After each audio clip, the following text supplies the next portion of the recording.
Hi friends, அஸ்ஸலாமு அலைக்கும். இன்றைக்கி இளையாங்குடியோட ஃபேவரட் ரெசிபியான பாச்சோறு செய்யக்கூடியது தான் பார்க்க போகிறோம். அதுக்கு என்னென்ன பொருள் தேவைன்னு பார்க்கலாமா?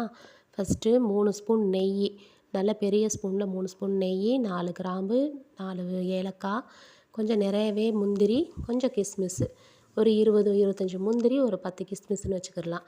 அதுக்கடுத்து 1 கப் பச்சரிசி, 1/4 கப் கடலைப்பருப்பு, 3/4 கப் தேங்காய் துருவுனது, 3/4 கப்பு சீனி.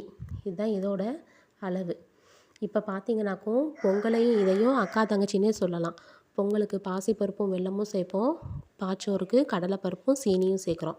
இந்த சீனியை மாற்றிடக்கூடாதுங்க. சீனிக்கு சரியாக வெல்லம் போட்டோன்னா அது பொங்கலாக போயிடும். இப்போ அரிசியை களைஞ்சாச்சு. களைஞ்ச பின்னாடி 1 கப் அரிசிக்கு 3 கப் தண்ணி, அதுதான் அதோடைய அளவு.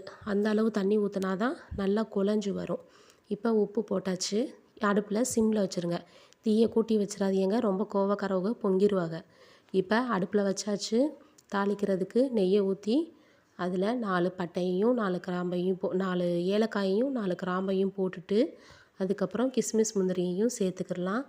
நெய் ரொம்ப சூடாகணுங்கிற தேவையெல்லாம் இல்லை. ரொம்ப சூடாகிட்டால் நெய்யோட ஃப்ளேவரே மாறி போயிடும். நெய் எப்போவுமே பாதி உருகியும் உருகாமல் இருக்கும்போது போட்டால் தான் நல்ல ஃப்ளேவர் உங்களுக்கு கிடைக்கும். வாவ்! தாளிக்கும் போதே நல்ல வாசம் மூக்க தொலைக்குது. எப்படா இது ரெடி ஆகும்ன்ருக்கு.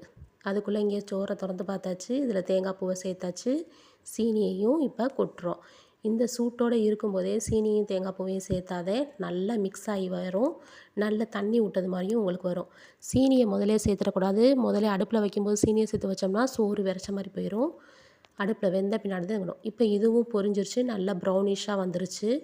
இப்போ இதை தூக்கி இந்த பாச்சோறு மேலே கொட்டிட்டோமாக்கும் 2 பேரும் நல்லா மிக்ஸ் ஆகிடுவாங்க. இப்போ ஒரு கிளறி விட்டுருவோம். வாவ்! பார்க்கவே செம்மையாக ரொம்ப ஃப்ளேவராக சூப்பரான ஒரு பாச்சோறு ரெடி. சாப்பிட்ணுன்ட்டு ரொம்ப ஆசையாக இருக்குல்ல? நீங்களும் உங்கள் வீட்டில் ட்ரை பண்ணி பாருங்கள். பாய், அஸ்ஸலாமு அலைக்கும்.